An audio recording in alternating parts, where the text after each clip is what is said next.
Hello students, welcome to six academy. आज मैं EMI और एसी दोनों चैप्टर का कंबाइंड पीवाईक्यू लेने वाला हूँ। ये पार्ट 1 है, पार्ट 2। तो देखते हैं क्वेश्चन नंबर 1 को। B is a part of an electrical circuit.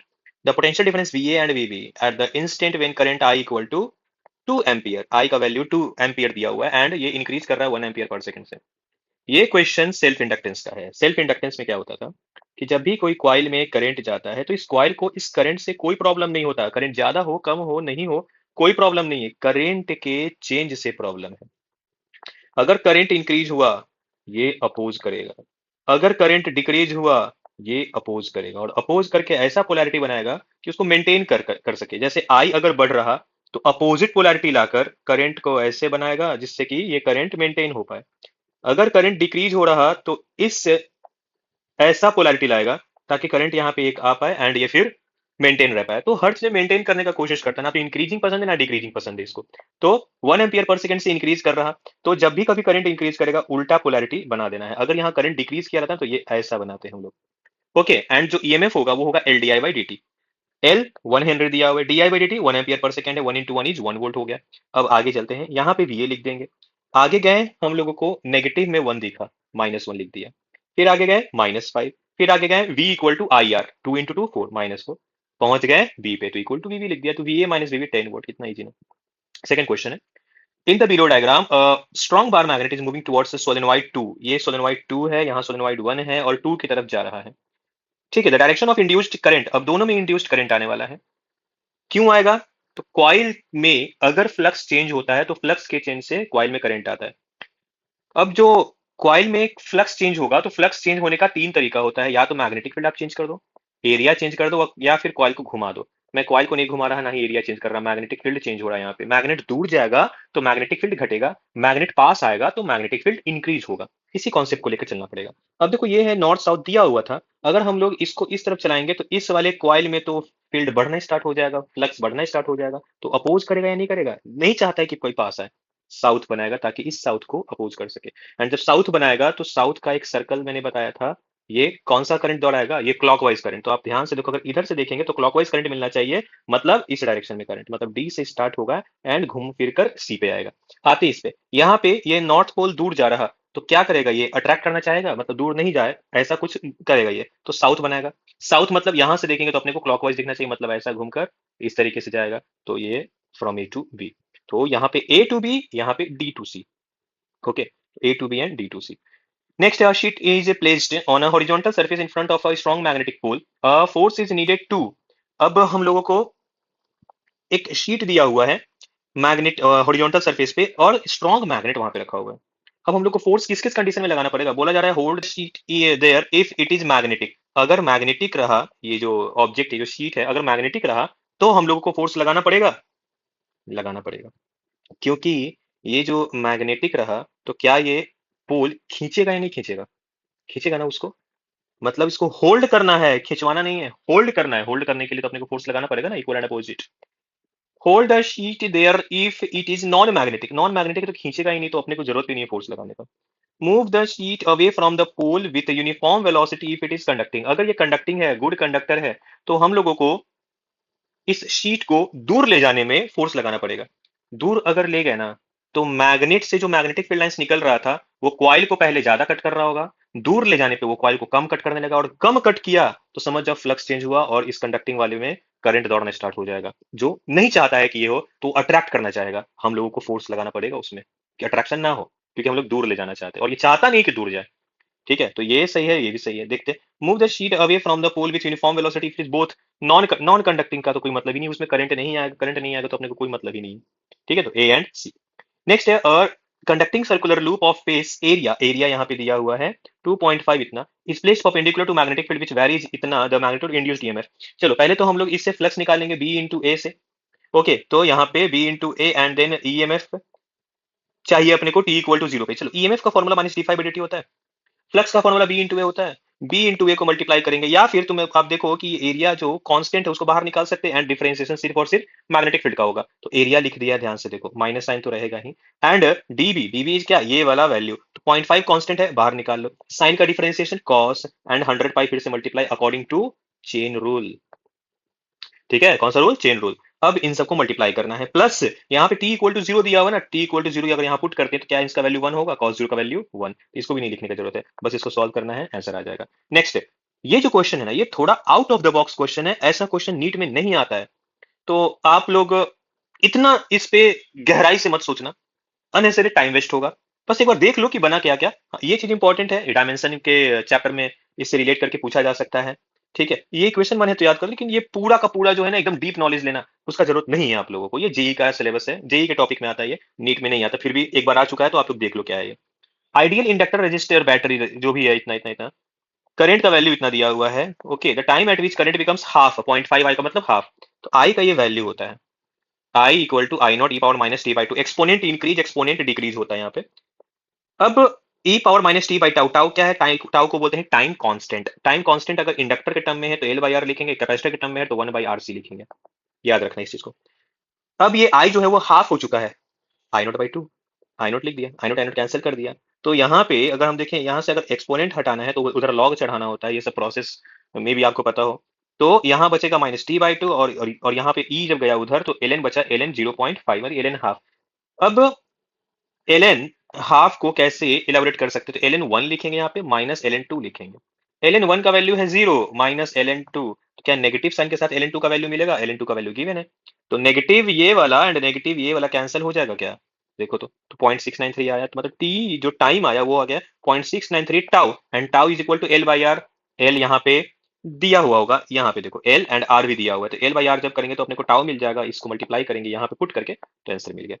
Okay, so length L rotates with a small uniform angular velocity omega about its perpendicular bisector.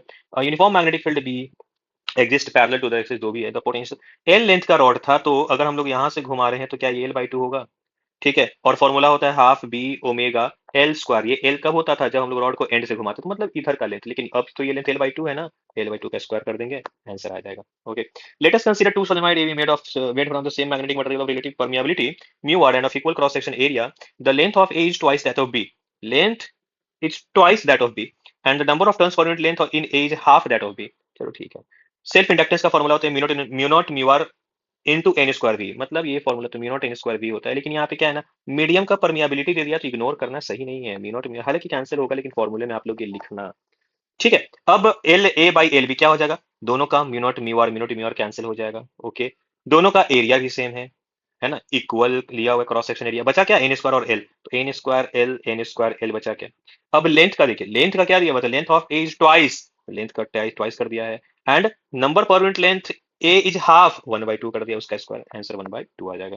And AC source is connected in the given circuit, the value of phi will be, phi याद होगा phasor diagram में यहाँ पे ऐसा ऐसा मिला था, जो रिजल्टेंट मिलता है तो उसका रेजिस्टेंस से जो भी एंगल बनता है that is called phi.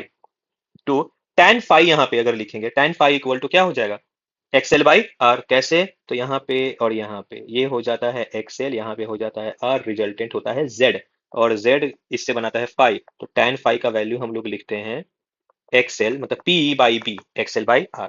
XL equal to बन गया है omega L and upon R, omega यहाँ से मिलेगा 100 पाई, एल यहाँ से मिलेगा 1 बाई पाई, एंड आर 100 यहाँ पे दिया हुआ है। मल्टीप्लाई डिवाइड करने के बाद अपने को सब कुछ कैंसिल होता है, वो दिखेगा 1 by pi, pi and cancel, 100 cancel 1, and phi का value 45 degree, tan 45 equal to 1। The maximum power is dissipated for an AC, याद रखना रेजिस्टिव सर्किट में average power in inductive circuit zero, average power in capacitive circuit zero, only resistive circuit होता है power, तो power जो maximum dissipate होगा वो resistive में होगा। नेक्स्ट है a very high frequency effective impedance, इसका पूछा गया है। वेरी हाई फ्रीक्वेंसी का मतलब देखो ध्यान से, ये एक्सएल होता अगर, क्योंकि यहाँ पे इंडक्टर भी है कैपेसिटर, अपने को सब कुछ देखना पड़ेगा, एक्सएल है एक्सी है, एक्सएल मतलब omega L 2 pi F L, XC मतलब 1 by omega C, 1 by 2 pi F C. Very high है ना, तो F equal to infinity put कर देंगे, एफ जब इन्फिनिटी पुट किया है तो यहाँ पे ये बन जाएगा इन्फिनिटी और ये बन जाएगा जीरो। इन्फिनिटी का मतलब बहुत high resistance open circuit, zero का मतलब बहुत लो रेजिस्टेंस एक वायर।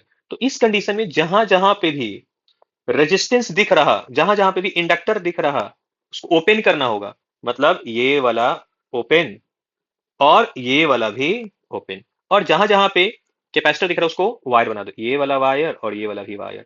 तो ऐसा नहीं लग रहा है कि ये सर्किट कुछ ऐसा काम करेगा, मतलब 1 + 2 3 आंसर, और कुछ नहीं है इसमें, ठीक है। तो बस ये दिमाग लगाना था कि अगर हाई फ्रीक्वेंसी दिया तो क्या करना चाहिए।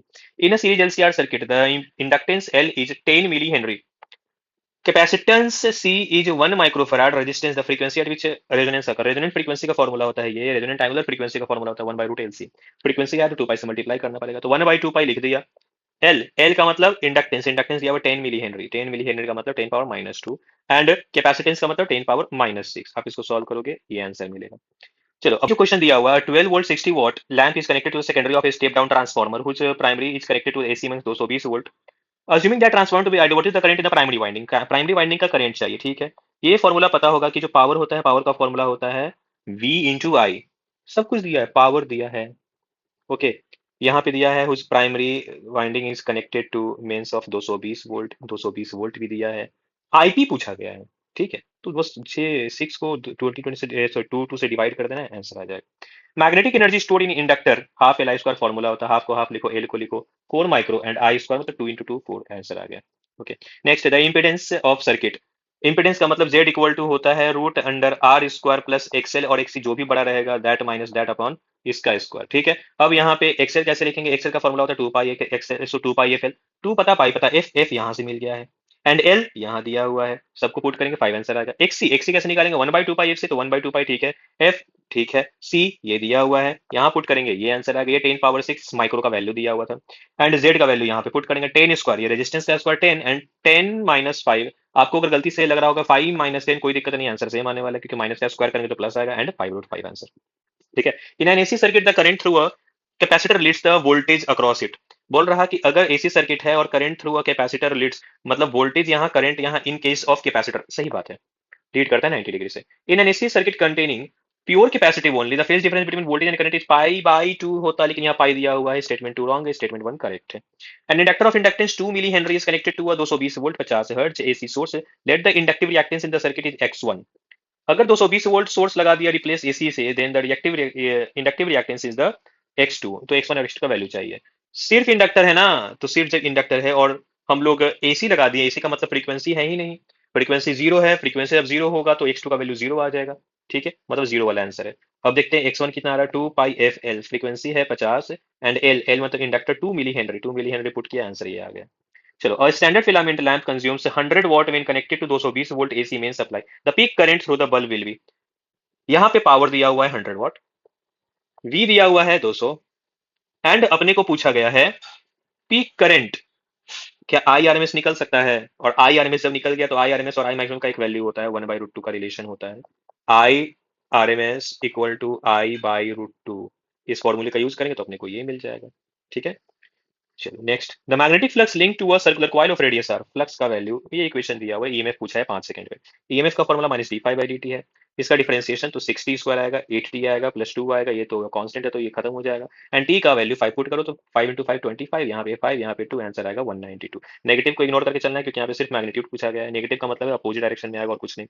अ series LCR circuit with inductance 10 Henry, capacitance 10 microfarad, resistance 50 ohm is connected to an AC source of voltage V. इतना, if the resonant frequency of LCR circuit is V naught, then the frequency of AC source is।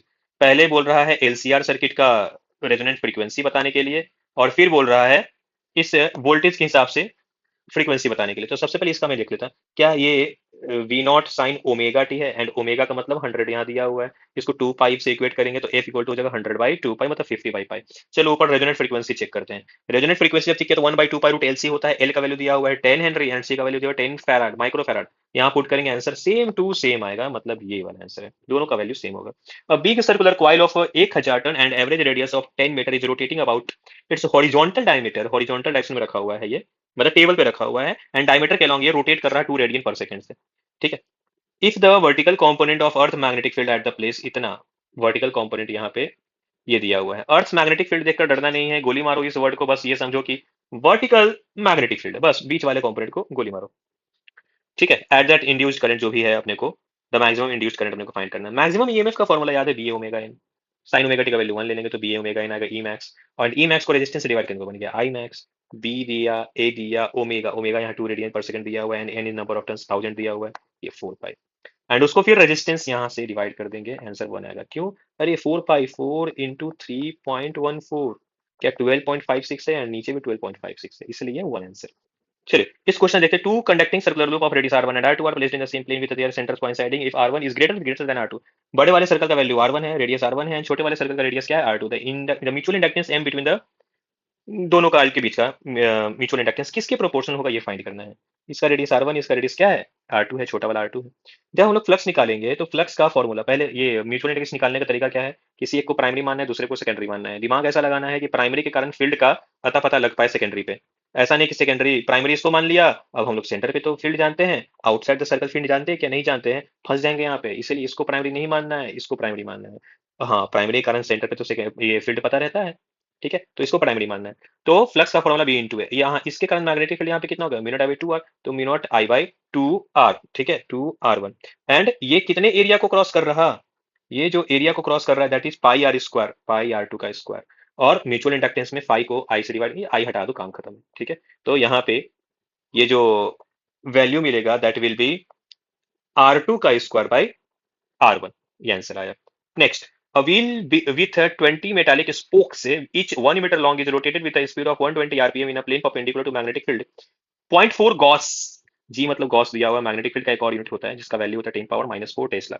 The induced EMF between the axle and the rim, axle and rim का मतलब इसके and इसके बीच का अपने को EMF बताना है। Simple half B omega R square का फॉर्मूला लगाना पड़ेगा, हाफ बी, बी का वैल्यू 0.4 गॉस दिया, एंड ओमेगा यहाँ पे 120 revolution per minute, revolution per minute को रेडियन पर सेकंड में चेंज करने के लिए क्या करेंगे, एक रिवॉल्यूशन में कितना रेडियन 2 पाई, एंड एक मिनट में कितना सेकंड 60, डिवाइड करोगे आंसर आएगा 4 pi, 4 pi, and length is 1, 1 का स्क्वायर, इसको सॉल्व करेंगे अपना आंसर मिलेगा।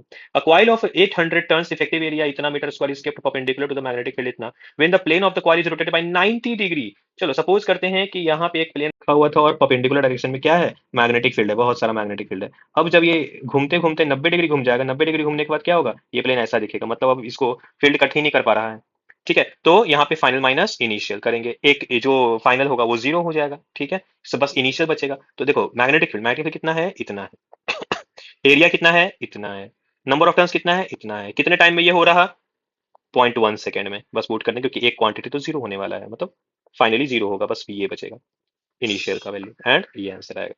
The magnetic potential energy stored in inductor is 25 milli joule when the current in inductor 60 milli ampere. Inductance का वैल्यू चाहिए, half L I square formula होता है, U का वैल्यू दिया हुआ 25 मिली जूल, हाफ हाफ लिखा, L L लिखा, and I square यहाँ इसका स्क्वायर तो 3600 एंड 10 पावर माइनस 6। इसको सॉल्व करो, अपने को ऐसा ऐसा कुछ इक्वेशन मिलेगा। 50/36, 50/36 का मतलब कुछ तो भी 1 पॉइंट समथिंग में आंसर आएगा, ठीक है, 10 से मल्टीप्लाई करके इतना आ जाएगा। चलो ये लास्ट क्वेश्चन इस पार्ट का। To an AC power supply 220 volt 50 hertz, resistor of 20 ohm, capacitor of capacitance reactance 25 ohm, to an inductor of reactance 45 45 ohm and correctness is the corresponding current in the circuit and the phase angle between the current and the voltage is। यहाँ पे ये दिया हुआ है, okay, root under 20 का square, क्योंकि R square plus XL minus XC का square, तो 20 का स्क्वायर प्लस 45 माइनस 25 का स्क्वायर, तो 20 स्क्वायर प्लस 20 स्क्वायर, 20√2 आंसर होगा। अब बोला गया है कि phase angle between the current and voltage, cos phi का वैल्यू होता है आर बाई जेड, तो आर दिया है 20 और जेड अपने को मिल गया 20√2, 20 कैंसिल, ये कितना पे आता है, 45 डिग्री पे आता है क्या, ठीक है। तो ये फाइव का वैल्यू 45, तो ये भी आंसर है, ये भी आंसर है। अब करंट का वैल्यू कितना होता है, तो वी बाई जेड, तो 220 बाई इतना, आंसर ये, ठीक है। तो इसका सेकंड पार्ट में जल्द ही अपलोड करने वाला हूँ, आप लोग तब तक इसका प्रैक्टिस करो, ओके। चलो मिलते हैं नेक्स्ट वीडियो में।